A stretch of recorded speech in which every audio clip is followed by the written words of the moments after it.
अब देखिए, ये हमारा ओवर सब्सक्रिप्शन का क्वेश्चन है। तो ओवर सब्सक्रिप्शन का मतलब होता है कि कंपनी जितने अंश का निर्गमन कर रही है, किसी भी स्थिति में कंपनी उससे अधिक अंशों का आवंटन अंशधारियों को नहीं कर सकती। जैसे मान लीजिए कि आपको 10 शर्ट बेचना है या एक शर्ट बेचना है, तो एक शर्ट एक अपने आप में एक यूनिट है। ऐसा तो नहीं है कि एक आदमी को दीजिएगा कि तुम भैया राइट हैंड का स्लीव ले ले, एक को बोलिएगा कॉलर ले लो, एक का बोलेगा फ्रंट साइड का ले लो, एक को बोलेगा बैक साइड का। ऐसा नहीं होता। प्रत्येक अंश अपने आप में पूर्ण होता है, उसको फिर टुकड़े में नहीं बांट सकती है कंपनी। तो जितने अंशों के लिए कंपनी आम जनता के बीच आवेदन पत्र की राशि मांगती है, उससे अधिक अंशों का आवंटन कंपनी किसी भी परिस्थिति में नहीं कर सकती। और कंपनी को चूंकि मालूम नहीं होता है कि हम अंश का जब निर्गमन कर रहे हैं कितना अंश हमारा बिकेगा।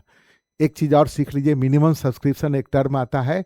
मिनिमम सब्सक्रिप्शन का मतलब होता है कि कंपनी द्वारा जारी किए गए अंशों पर कम से कम 90% अंशों पर अंशदान आना चाहिए। जैसे मान लीजिए कि कोई कंपनी 10,000 शेयर बेचती है, तो आम जनता के बीच आवेदन की राशि कम से कम 10,000 का 90% कितना होगा? 9,000। तो 9,000 अंशों पर आप उसको आवेदन पत्र की राशि मिलनी चाहिए। यदि ऐसा नहीं होता है तो कंपनी को जितने भी अंशों के लिए 9,000 अंशों के लिए या 9,000 से कम अंशों के लिए जो राशि प्राप्त हुई उसको आम जनता के बीच वापस कर देना होता है।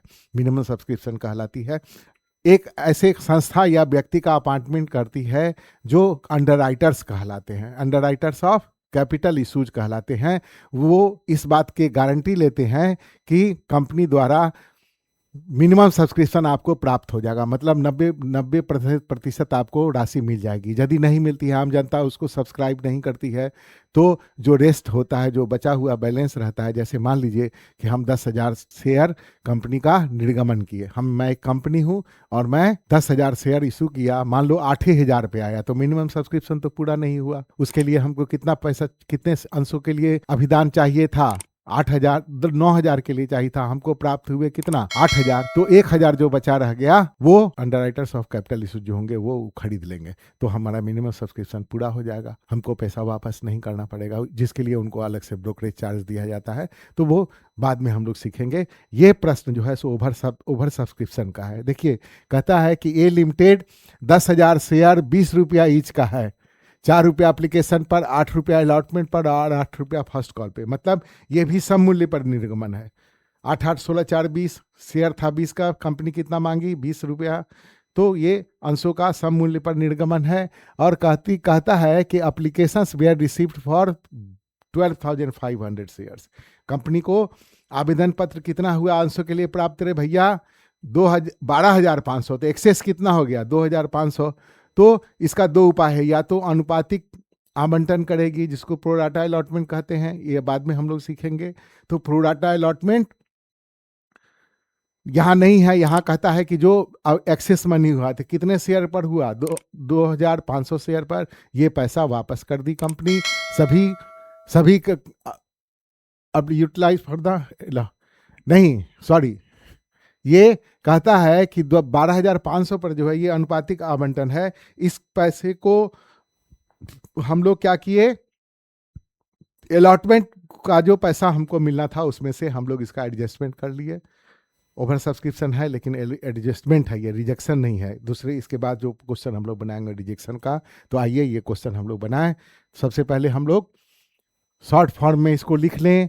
कितना शेयर था? शेयर है 10,000, कितने का है? 20। एप्लीकेशन पर 4, अलॉटमेंट पर 8 और कॉल पे 8। ठीक है। और एप्लीकेशन हम लोग रिसीव किए हैं कितना पे? 12,500। अब चलिए सॉल्व करें हम लोग। यहाँ लिख दीजिएगा entries in the books of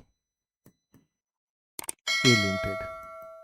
journal का परफॉर्मा बना लीजिए।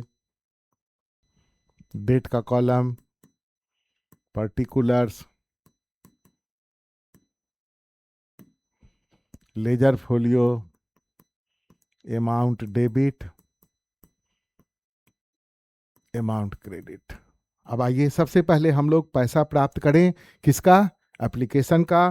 तो लिखिएगा bank account debit to share application account. कितना शेयर पे आया, हम बेच रहे थे 10,000 शेयर, आया हमको 12,500 पे। और कितना है रे भाई एप्लीकेशन का, 4 रुपया। तो हमको कुल पैसा आया 0, 0, 5 चौका 20 का 0 हाथ में लगा, 2, 12 चौका 48 और 2, 50,000 रुपया। हमको कितना आना चाहिए था, 10,000 शेयर पर 4 आना चाहिए था, तो कितना आता, 10,000 इंटू 4, 40,000। हमको मिला कितना, 50,000। तो एडवांस कितना हो, ओवर सब्सक्राइब कितना से हो गया, मनी टर्म में 10,000 रुपया से। तो आगे करेंगे, इसकी एंट्री आगे होगी। अब आइए यहाँ पे लिख दीजिएगा शेयर एप्लीकेशन अकाउंट को क्लोज कर दीजिए। Share application account debit to share capital account.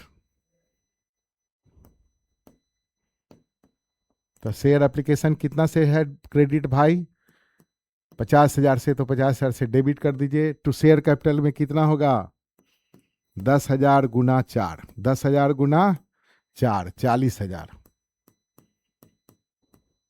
तो अब अलग से लिखने का जरूरत नहीं है, दोनों डेबिट क्रेडिट इक्वल होगा। यहां पे लिख दीजिएगा शेयर, कहता यूटिलाइज कर लिया गया, तो यहां पर लिख दीजिएगा शेयर अलॉटमेंट अकाउंट, क्लोज कर दीजिएगा। तो कितना का डिफरेंस है, 10,000 यहां लिख दीजिएगा।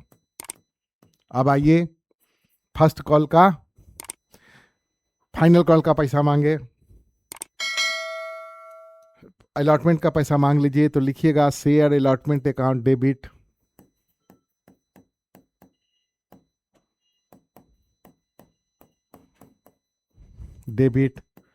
To share capital account. कितना है भैया, 10,000 शेयर पर 8 रुपया के हिसाब से, तो हो जाएगा 80,000।